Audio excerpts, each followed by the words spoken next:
I'm Eluned Parrot. I'm the Liberal Democrat Assembly Member for South Wales Central. Please remember that the 23rd of March at 8:30 p.m. is Earth Hour.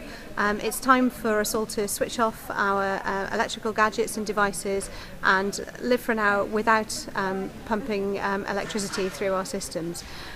We need to spend time to think as well about what we can do as individuals to make a difference to climate change.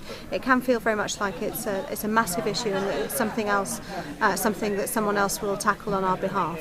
But each one of us has the ability to make a real difference. We can switch off the lights we're not using. We can think about our own energy use. We can insulate our homes better and make sure that we're only using the energy we really, really need.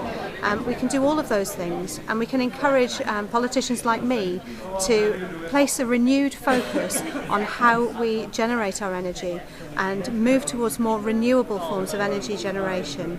It's really, really important that as we move forward in the next 20 years, and that we're leaving our children with opportunities and a land that is as beautiful then as it is now.